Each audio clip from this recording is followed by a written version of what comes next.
आदाब, नमस्कार। Public India देख रहे हैं आप। मैं हूं आपके साथ बुशरा खानम फहद।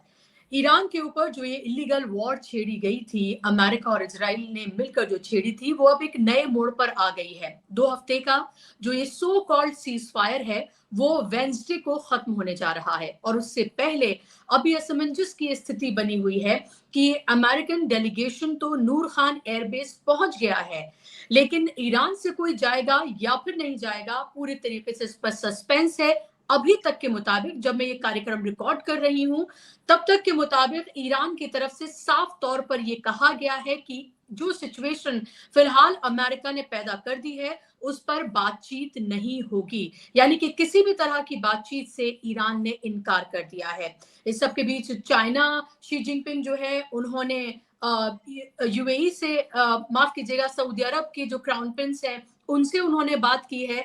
खबर ये भी आ रही है कि आसिम मुनीर ने बात की है एक बार फिर से डोनाल्ड ट्रंप से, और ये कहा है कि हॉर्मूज में जो ब्लॉकेड किया गया है, अगर वो ब्लॉकेड नहीं खुला तो ये बातचीत नहीं होगी। और डोनाल्ड ट्रंप ने ये कहा है कि मैं इसके बारे में सोचूंगा। दूसरा जो डेवलपमेंट हुआ है, जिस तरह से ईरान का जहाज जो अमेरिका ने अपने कब्जे में ले लिया है, पहले उस पर फायरिंग हुई और फिर कब्जे में ले लिया, इसको ईरान ने डकैती कहा है कि इस समुद्र में एक तरह से डकैती की गई है। और इसको लेकर ईरान बहुत नाराज है। खबरें तो यहां तक आई हैं कि ईरान ने भी ड्रोन हमले किए हैं, जवाबी कार्रवाई की है। अब सोचिए आप जरा, ये किस तरह की स्थिति बनी हुई है। एक तरफ समुद्र में लड़ाई चल रही है, ईरान का जहाज कब्जे में ले लिया है, और डोनाल्ड ट्रंप उसको ट्वीट कर रहे हैं, शाबाशी अपने आप को दे रहे हैं, उसको एक तरह से बहुत बड़ा इवेंट वो एक तरह से बता रहे हैं। ईरान कह रहा है कि वो उसका बदला ले रहा है। दूसरी तरफ फॉरेन मिनिस्ट्री के जो स्पोक्स पर्सन है, उनकी तरफ से कहा जा रहा है कि हम बातचीत में शामिल नहीं होंगे। और तीसरी तरफ आप ये देखिए कि नूर खान एयरबेस पर जो अमेरिकन डेलीगेशन है, वो पहुंच गया है। पहले कहा जा रहा था कि विटकॉफ और सिर्फ कुशनर जा रहे हैं, और ये भी एक अजीब सी बात थी कि वो 2 शख्स जिनके रहते हुए बातचीत पहले नाकाम हो चुकी है कई बार, और जिन पे कभी भी ईरान यकीन नहीं करता, उनको भेजा जा रहा था। लेकिन अब बीबीसी और सीएनएन के हवाले से यह खबर आ रही है कि जो जेडी वैंस हैं, वो भी इस डेलीगेशन का हिस्सा हैं। अब आप सोचिए, ऐसे वक्त में जब अमेरिकन डेलीगेशन पहुंच गया है, लेकिन ईरान ने सीधे तौर पर कह दिया है कि वो नहीं जा रहे हैं। इसके अलावा ईरान की तरफ से एक वीडियो भी जारी किया गया, जिसमें वो बता रहे हैं कि अभी भी हमारे पास मिसाइल का कितना बड़ा जखीरा और ड्रोन्स का कितना बड़ा जखीरा अभी भी मौजूद है। सैटेलाइट की कुछ इमेजनरीज जो है वो जारी की गई, जिसमें बताया गया कि बड़े पैमाने पर ईरान में प्रोडक्शन भी चल रहा है। यानी कि जो जंग की पूरी तैयारी है, वो जोरों शोर से चल रही है। ये किधर जा रहा है पूरा मामला, ये जंग किस तरफ जा रही है? क्या ये दोनों ही पार्टीज जो है, क्या टाइम बोरो कर रही हैं? क्या अमेरिका एक बड़े हमले की तैयारी कर रहा है, और क्या ईरान भी इसके लिए पूरी तरीके से तैयार है? फिलहाल डॉट्स तो यही कनेक्ट होते हुए नजर आ रहे हैं। मेरे साथ बेहद खास मेहमान जुड़ गए हैं, स्क्रीन पर आप देख सकते हैं। बीबीसी के फॉर्मर एडिटर, सीनियर जर्नलिस्ट, जिनका दशकों का पत्रकारिता का अनुभव है, वेस्ट एशिया से लेकर तमाम इंटरनेशनल मामलों के वो जानकार हैं। नरेश कौशिक जी मेरे साथ सीधा लंदन से जुड़ गए हैं। नरेश जी, बहुत बहुत स्वागत इस्तकबाल आपका कार्यक्रम में। बहुत बहुत धन्यवाद आपको। आपका मुझे अपने कार्यक्रम में फिर से बुलाने के लिए मैं बहुत आभारी हूँ।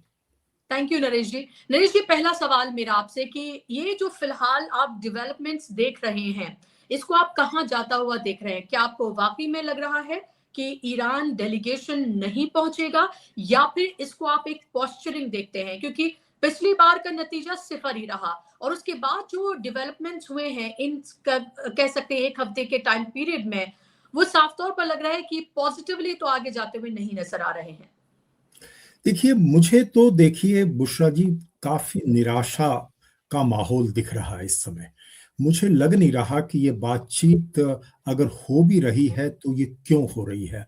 आपको याद होगा कि पिछली बार जब इस्लामाबाद में बातचीत हुई थी और बातचीत जब टूटी थी, तो जेडी वांस, जो कि अमेरिका के उपराष्ट्रपति हैं और उनके प्रतिनिधिमंडल के अध्यक्ष थे, उन्होंने ये कहा था कि हमने अपना फाइनल यानी अंतिम अपना ऑफर ईरान को दे दिया है, जो उन्होंने स्वीकार नहीं किया, तो अब हमारे पास और कुछ देने को नहीं है। अगर ऐसा था तो फिर अब ये क्यों बातचीत के लिए वो आए हैं? अभी आने की मैंने पुष्टि अभी नहीं देखी है। ये बात है कि इस बात के मिक्स असल में रिपोर्ट्स हैं इस समय कि ये प्रतिनिधिमंडल सुबह ट्रंप ने कहा था कि चल चुका है, लेकिन व्हाइट हाउस ने उसकी कोई ऑफिशियल पुष्टि नहीं की और उनके यहाँ पहुंचने की बात पाकिस्तानी सूत्रों के अलावा मैंने कहीं अभी तक उसकी पुष्टि नहीं देखी है। लेकिन हो सकता है कि अमेरिकी प्रतिनिधिमंडल पहुंच जाए और हो सकता है उसके पूछने पहुंचने के पीछे ये मकसद हो कि वो दुनिया को दिखाना चाहें कि देखो हम तो बातचीत के लिए तैयार हैं, हम तो कोई कूटनीतिक हल चाहते हैं। लेकिन इसके साथ साथ जो कल शाम अमेरिका ने किया है वो कोई बहुत अच्छा वातावरण पैदा नहीं करता, चाहे उसके आप लीगल इलीगल पक्ष को एक बार भूल भी जाएं। अगर आप वाकई इस समस्या का हल अगर आप बातचीत के जरिए हासिल करना चाहते हैं तो ये तो कोई तरीका नहीं हुआ। आप पहले ही देख चुके हैं कि ईरान बंदूक की नली के डर पर या तलवार के डर पर कभी कोई बात किसी की मानता नहीं है। ईरान का पुराना अनुभव है, पुराना उनका इतिहास है, उनकी सभ्यता हजारों साल पुरानी है। उन्होंने कभी इस तरह से अपने सामने कहीं उन्होंने कहीं हथियार नहीं डाले। मुझे याद है कि 1980 और 1988 के बीच में जो ईरान इराक की लड़ाई हुई थी, जो कि पश्चिमी देशों ने ही थोपी थी इराक के तत्कालीन राष्ट्रपति सद्दाम हुसैन को, उन्होंने प्रोवोक किया था और खाड़ी के देशों ने भी उनका साथ दिया था कि आप ईरान पर हमला कीजिए, और ईरान बिल्कुल लड़ाई के लिए तैयार नहीं था। इसके बावजूद उन्होंने 8 साल तक वो लड़ाई लड़ी थी बिना किसी की मदद के। तो अब उसके बाद तो ईरान बहुत आगे बढ़ चुका है, काफी तैयारियां उसने की है। उसे पहले से अंदेशा था कि ये ईरान और इजराइल और अमेरिका कभी भी उस पर हमला कर सकते हैं, खासकर पिछले साल जो 12 दिन की लड़ाई हुई थी जिसमें अमेरिका ने भी हिस्सा लिया था। तो उसके बाद ईरान तैयार था और उस तैयारी का नतीजा हमने देखा है इस बार, जिस तरह से उन्होंने मुकाबला किया है। और ऐसी स्थिति में आप सिर्फ ईरान पर दबाव डाल रहे हैं। कल भी आपने यानी ट्रंप ने कल भी जो ट्वीट किया है उसमें वही पुरानी बातें दोहराई हैं, जिसकी अमेरिका के अंदर, अमेरिका के भीतर भी काफी भर्त्सनत मरम्मत हो रही है कि आप उनके सारे जो पुल हैं उनका विनाश कर देंगे, आप उनके एनर्जी सेक्टर को खत्म कर देंगे। यानी ये बिल्कुल वैसे ही है जैसे उन्होंने कहा था हम आपकी सभ्यता को मिटा देंगे, हम आपको स्टोन एज में ले जाएंगे। तो अगर आप इस तरह की बातें कर रहे हैं तो ये जो है नेगोशिएशंस की या वार्तालाप की फिर क्या जरूरत है? तो आप सीधे सीधे कहिए कि हम तो लड़ना चाहते हैं और हम लड़ने को तैयार हैं, तो आप दुनिया को क्यों बेवकूफ बना रहे हैं? मुझे तो लग रहा है कि वो ईरान तो मुझे नहीं लगता उनकी बेवकूफी में आने वाला है। जी, अभी एक खबर मैं अभी देख रही थी नरेश जी की ट्रंप ये दावा कर रहे हैं और उन्होंने फॉक्स न्यूज को ये इंटरव्यू दिया है और ट्रंप ये दावा कर रहे हैं कि ईरान के साथ जो डील है वो आज पाकिस्तान में साइन हो सकती है। उन्होंने फॉक्स न्यूज को ये इंटरव्यू दिया है और कहा है कि समझौते पर आज ही हस्ताक्षर हो सकते हैं, ये ट्रंप कह रहे हैं। और उसके साथ साथ जो न्यूयॉर्क पोस्ट है उसमें दिए इंटरव्यू में ट्रंप ने बताया है कि जेडी वेंस जो है और उनके समेत जो पूरा डेलीगेशन है वो किसी भी वक्त अभी इस्लामाबाद में बातचीत के लिए लैंड करने जा रहे हैं, यानी कि उन्होंने उस डेलीगेशन को भेज दिया है। ये दोनों अलग अलग खबरें जो हैं फॉक्स न्यूज और न्यूयॉर्क पोस्ट के हवाले से ये हैं। तो क्या आपको इसमें किसी तरह की इस उसकी भी आपको क्या बू आती है कि ये बाजार के लिए या कुछ उद्योगपतियों को फायदा पहुंचाने के लिए ये सब कुछ क्या किया जा सकता है? क्योंकि हमने देखा कि जैसे ही डोनाल्ड ट्रंप ने नेगेटिव बात करनी शुरू की, तेल के दाम जो हैं वो एकदम से हमने बढ़ते हुए देखे, जो घट गए थे जब डोनाल्ड ट्रंप पॉजिटिव बात कर रहे थे। तो आप ये देखिए बाजार में जो उतार चढ़ाव है, क्या इसको इससे जोड़ा जा सकता है कि या फिर देखिए आपको लग रहा है कि ये इसका सिर्फ एक पहलू है? देखिए इसका ये एक पहलू है, एक ये बड़ा पहलू जरूर है कि ट्रंप मार्केट को इन्फ्लुएंस करते हैं और उससे उनके नजदीक के जो सहयोगी हैं उनको उससे फायदा होता है, क्योंकि वो मार्केट में जो है अपने अपना इंटरवेंशन करते हैं, हस्तक्षेप करते हैं। उसके बाद जैसे कि उनको पहले से पता है कि राष्ट्रपति ट्रंप का कोई ट्वीट आएगा, उसके बाद में मार्केट एकदम चढ़ेगी, और उसका फायदा उठा रहे हैं। इसकी चर्चा अमेरिका में काफी दिनों से है। कल बीबीसी में भी, जहां मैंने इतने साल काम किया है, वहां भी एक इन्वेस्टिगेशन में ये बात पाई गई है कि मार्केट मैनिपुलेशन हो रहा है और उसमें ट्रंप के नजदीकी लोग जिम्मेदार हैं। तो ऐसा हो नहीं सकता कि ट्रंप को इसकी जानकारी ना हो।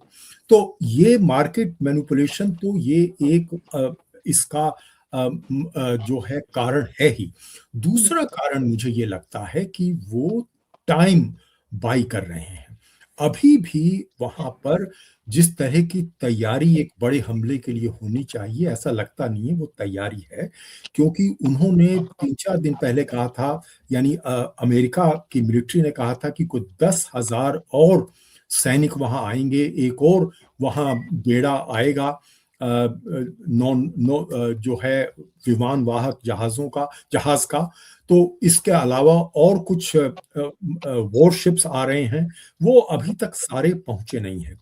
मुझे ये लगता है कि ये बातचीत भी उसी लिए हो रही है कि आपको टाइम मिल जाए, और यही बात भी मार्केट में कर रहे हैं।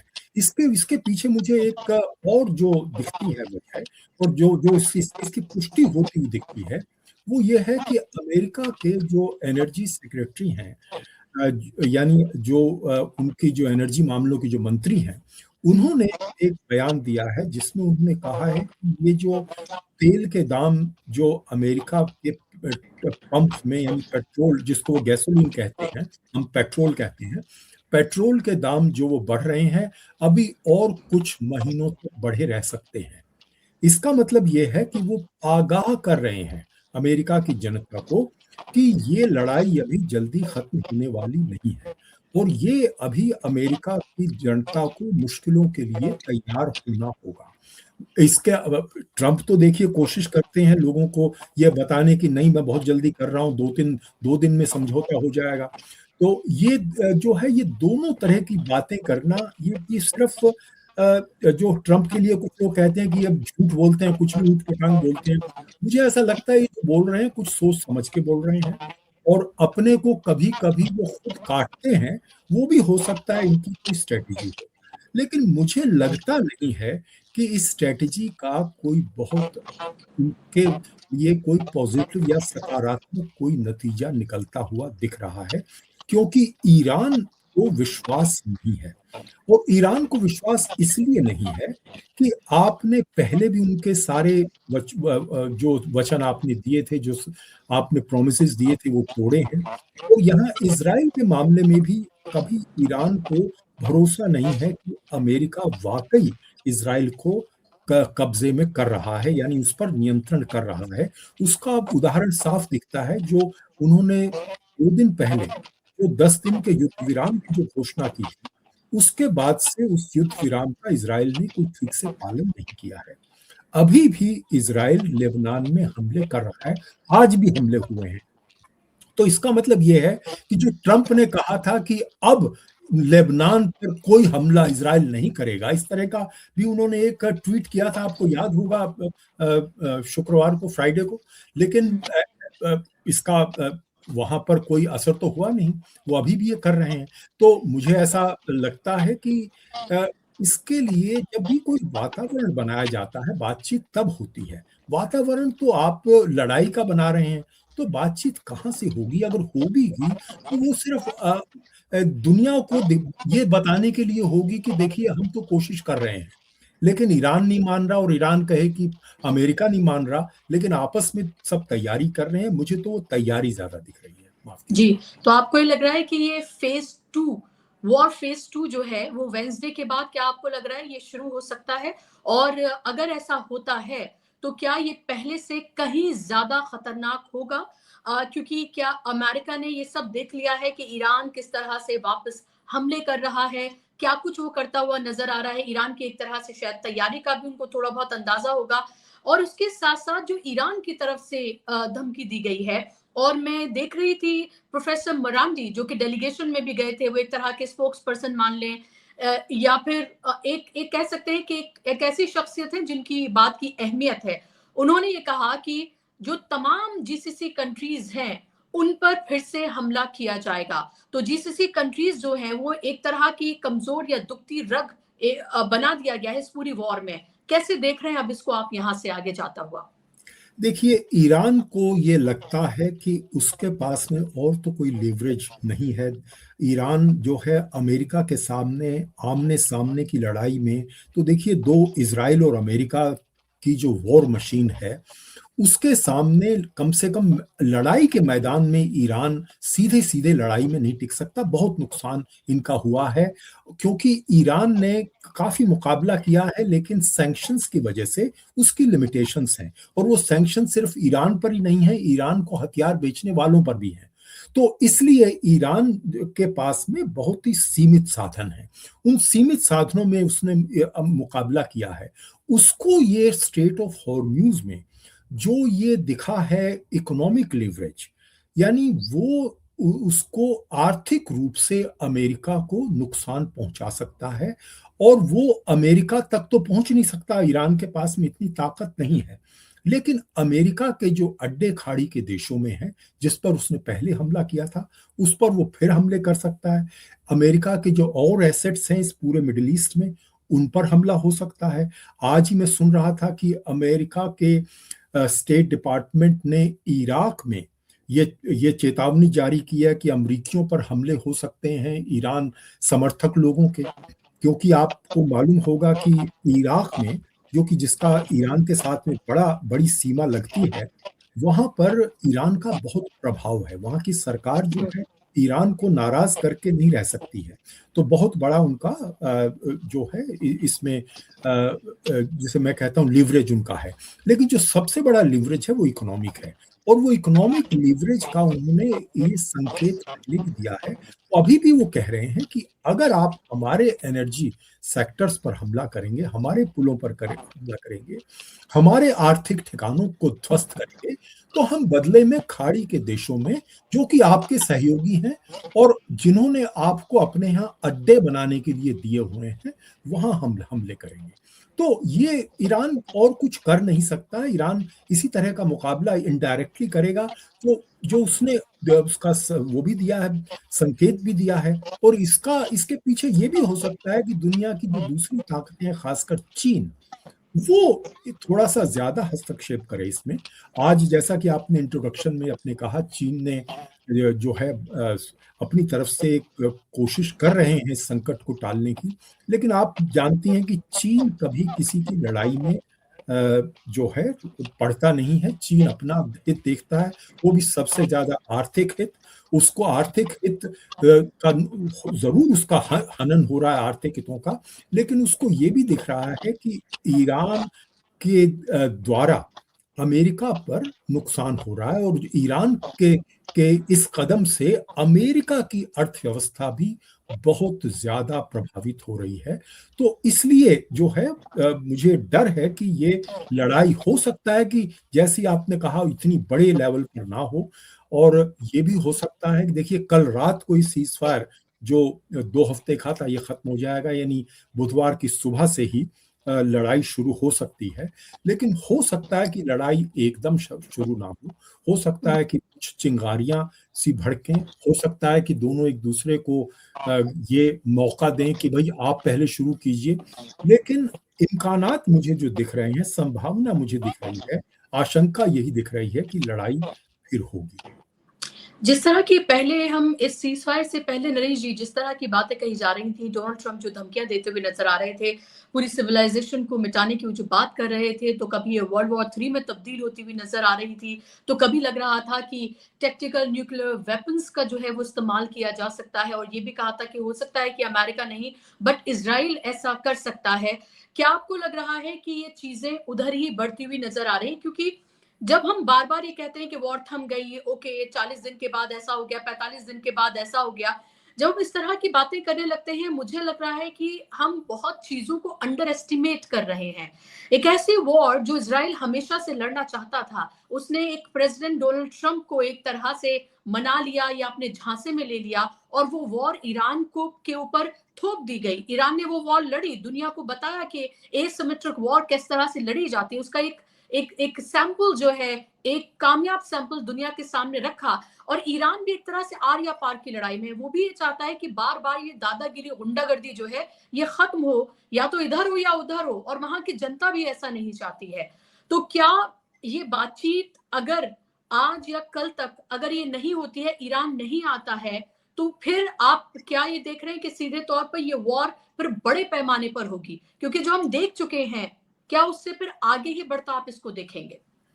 देखिए, ये लड़ाई बड़ी तो और हो सकती है और उसकी आशंका भी है, लेकिन इसके लिए हमें दो चीजों की तरफ ध्यान देना होगा। एक तो ये है कि ईरान के लिए ये अस्तित्व की लड़ाई है, करो या मरो वाली लड़ाई है। उनका वजूद उन्हें खतरे में दिखता है, क्योंकि जिस तरह से ईरान को दुनिया से नेस्तनाबूद करने की जो बात अमेरिका के राष्ट्रपति ट्रंप कर रहे हैं, तो उससे तो ये इस तरह का खतरा है। और ईरान की जनता, मैं समझता हूं जहां तक, वो नहीं चाहेगी कि ये लड़ाई की आगे बढ़े और ज्यादा हो, क्योंकि बहुत नुकसान आम ईरान की जनता का हो रहा है। देखिए, कभी भी कोई लड़ाई होती है तो बेगुनाह आदमी मारे जाते हैं, सरकार फिर भी बच जाती है, सरकार के नेता बच जाते हैं, या उनके उनके दूसरे लोग खड़े हो जाते हैं, जैसा ईरान में हुआ है कि आपने डीकैपिटेट कर दिया ईरान की को, लेकिन कोई रिजीम खत्म नहीं हुआ, और ज्यादा खतरनाक कम से कम इजराइल और अमेरिका के लिए वो उभर के आ रहा है। लेकिन जो आपने जो पहले जो बात की कि न्यूक्लियर वेपन वाली, मुझे नहीं लगता कि इजराइल और अमेरिका कोई न्यूक्लियर वेपन इस्तेमाल करने की हिम्मत करेंगे या जुर्रत करेंगे। उसकी बहुत बड़ी वजह यह है कि ये बात सही है कि अमेरिका ने ही सबसे पहले और सबसे आखिरी बार अभी तक परमाणु अस्त्र का इस्तेमाल किया है जापान में, हिरोशिमा और नागासाकी में। तब से दुनिया बहुत बदल चुकी है। पहली बात तो ये है कि दुनिया के जो कानून है वो बदल चुके हैं। अमेरिका का जो अपना कानून है उसके तहत ये वॉर क्राइम होगा। तो अमेरिका के राष्ट्रपति जो हैं ये ट्रंप, इनके बारे में ये कहा जाता है ये बहुत बड़ी बड़ी बातें करते हैं, लेकिन ये अंदर से बहुत डरपोक है। ये बुली हैं, और बुली जब कोई दूसरा बुली मिलता है तो वो सहम जाते हैं। तो ये उसी तरह के बुली हैं। तो इनको सबसे ज्यादा तो अपनी चमड़ी बचाने की चिंता होगी। तो ये बिल्कुल नहीं चाहेंगे, क्योंकि इसका देखिए, आप इस जो उन्होंने जो बयान दिया था कि ईरान को स्टोन एज तक ले जाएंगे, इस बयान की कितनी ज्यादा भर्त्सना अमेरिका के अंदर हुई थी। अमेरिका के जो रिपब्लिकन पार्टी जो ट्रंप की है, उन्होंने भी उसकी काफी भर्त्सना की थी, और दुनिया ने तो की ही थी। तो इसको लेकर मुझे नहीं लगता कि न्यूक्लियर वेपन तक जाएंगे, और दुनिया भर का जो पूरा वो जो निजाम है, मुझे नहीं लगता कि, अब हमें लगता है कि अमेरिका के खिलाफ आप कुछ नहीं कर सकते, लेकिन अमेरिका के खिलाफ जितना गुस्सा, जितना आक्रोश, जितना असंतोष दुनिया में बढ़ रहा है, उससे उतना बड़ा ये खतरा नहीं लेंगे। लेकिन ऐसा नहीं है कि वो कोई और बड़ा ना करें, वो ये कर सकते हैं। इस तरह के उन्होंने बमों का इस्तेमाल पिछले साल किया, जो B-2 का जो जो उन्होंने वो 2000 किलो से भी ज्यादा वाले जो बम डाले थे पहाड़ों पर को खत्म करने के लिए, उसके न्यूक्लियर ठिकानों को खत्म करने के लिए, तो उस तरह के बमों का इस्तेमाल वो कर सकते हैं उनके सिविलियन ठिकानों को उठाने के लिए। लेकिन इसमें एक चीज आपको नहीं भूलनी चाहिए, वो ये है अमेरिका की मिलिट्री। ट्रंप चले जाएंगे, लेकिन अगर कभी वॉर क्राइम की कभी बात आएगी, तो आज जो जनरल हैं, जो उनको भी कहीं ना कहीं जवाब देही उनकी होगी आगे चलकर। और यही वजह है अमेरिका में बहुत सारे मिलिट्री लीडर्स इसमें अपना गुस्सा दिखा चुके हैं, अपने असंतोष जाहिर कर चुके हैं। वो जो करना चाहते थे उन्होंने करने से इनकार कर दिया, इसलिए बहुत सारे लोगों को निकाल भी दिया गया।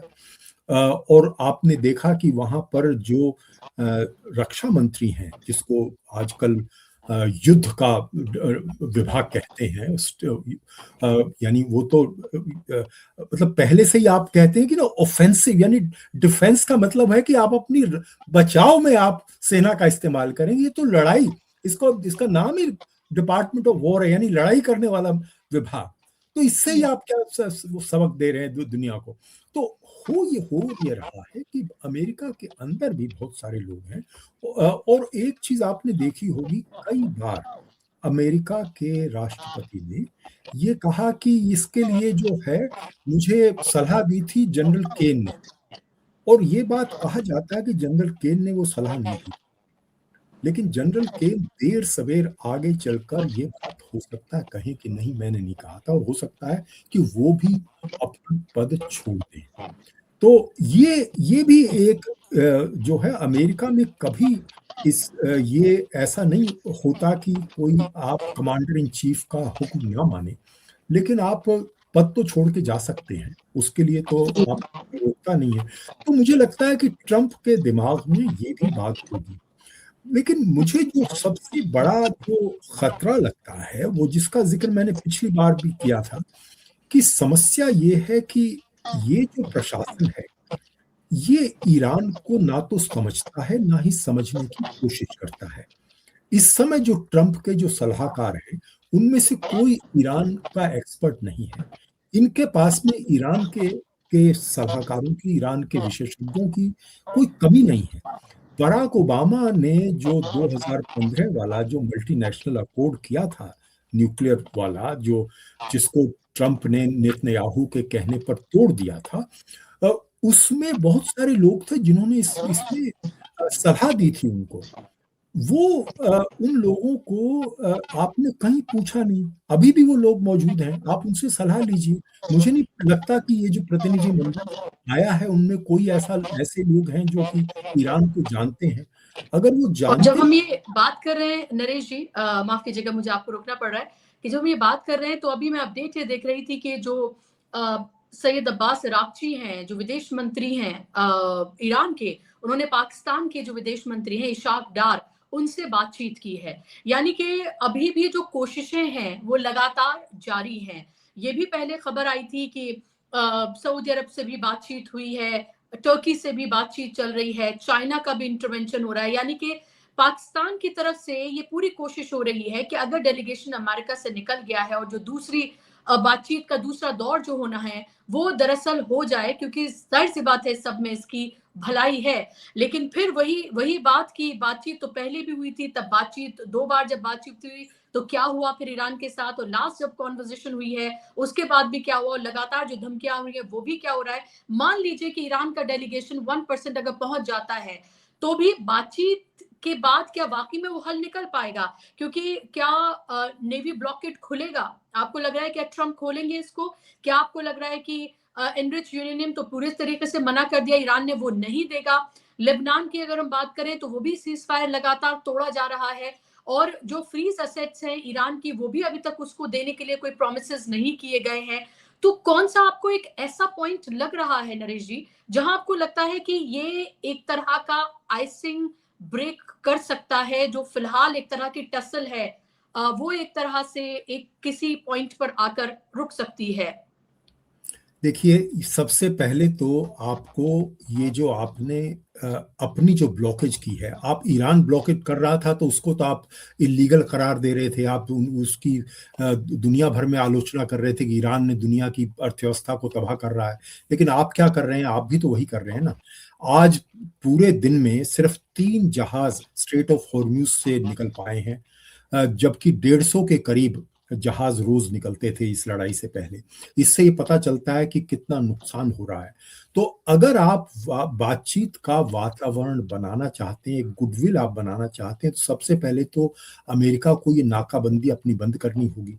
क्योंकि आपको याद होगा कि जो है, ईरान ने ये नाकाबंदी हटाने की घोषणा की थी फ्राइडे को। लेकिन क्योंकि ट्रंप ने नहीं हटाया था, जिसको लेकर वहां पर ईरान के अंदर काफी इस बारे में आलोचना हुई अपने ही विदेश मंत्री अरागची की, भाई आप कैसे किसको खोलने की घोषणा कर रहे हैं जब अमेरिका ने नहीं खोली।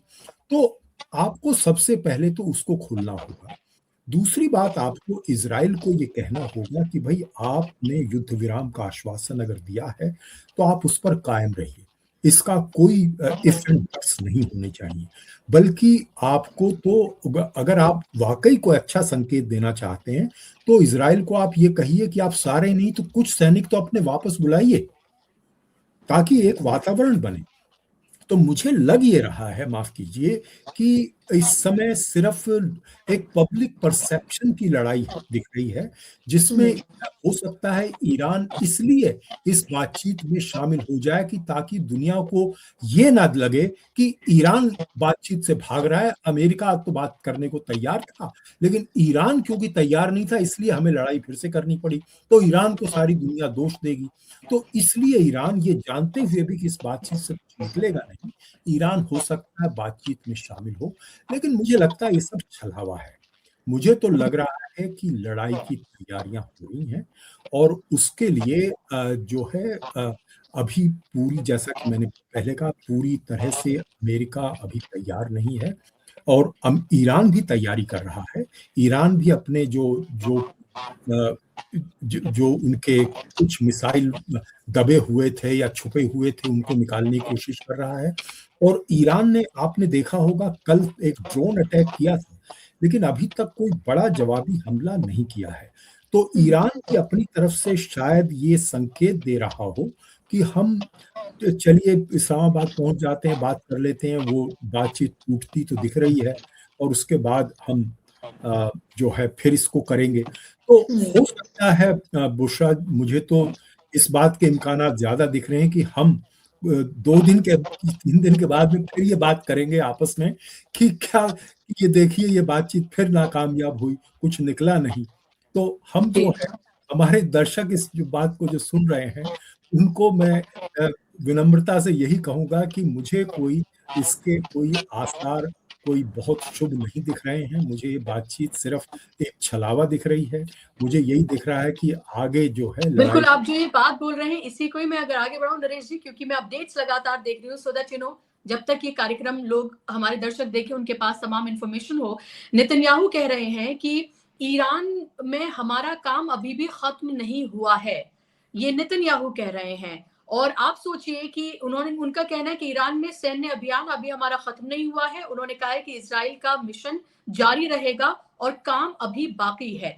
तो आप ये सोचिए कि अगर इस तरह की पोस्चरिंग की जा रही है, इस तरह की बातें की जा रही हैं, तो ऐसे में ईरान क्या कोई बातचीत अगर करता भी है तो उसे साफ तौर पर पता है कि बातचीत होगी और हमला भी होगा और हमला शायद पहले से ज्यादा बड़ा होगा। और मुझे लग रहा है कि उसी सबकी जो है वो तैयारियां होती हुई यहाँ पर नजर आ रही हैं। और इसमें मान लीजिए कि ट्रंप किसी तरीके से किसी एक पॉइंट पर या ईरान किसी पॉइंट पर मानने के लिए तैयार भी हो जाए, तो मुझे लग रहा है कि नेतन्याहू और इजराइल किसी भी कीमत पर इस बातचीत को नहीं होने देगा। और विटकॉफ और कुशनर को भेजकर, ये तो आप साफ तौर पर बता ही रहे हैं कि who is running this talks और ये आखिर हो क्या रहा है। इन जस्ट वन लाइन अगर आप इस पर प्रतिक्रिया अपनी दे दें।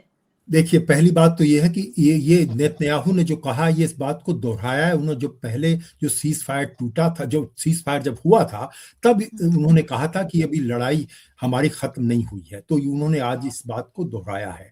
और दूसरी बात ये है कि आप ये एक तरह से इजराइल की तरफ से भी ईरान पर दबाव पड़ रहा है कि हम लड़ाई के लिए तैयार हैं। तो मुझे तो लग रहा है कि आप डंडा दिखा रहे हैं और डंडे के जोर पर ईरान झुकने वाला मुझे तो नहीं दिखता।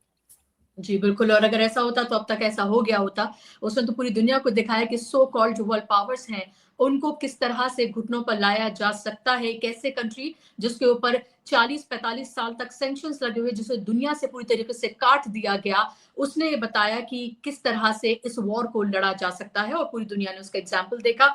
देखना होगा आज अभी से कुछ घंटे जो हैं वो बेहद महत्वपूर्ण होने जा रहे हैं कि अगर बातचीत होती है तो किस तरफ जाती है, क्या सीज फायर कुछ और बढ़ता है या फिर हम जंग को एक नए आयाम पर जाता हुआ देखते हैं, जिस तरह की तरफ नरेश जी भी लगातार आगाह कर रहे हैं। नरेश जी, बहुत बहुत शुक्रिया आपका इस कार्यक्रम का हिस्सा बनने के लिए, वक्त देने के लिए आपका बहुत शुक्रिया।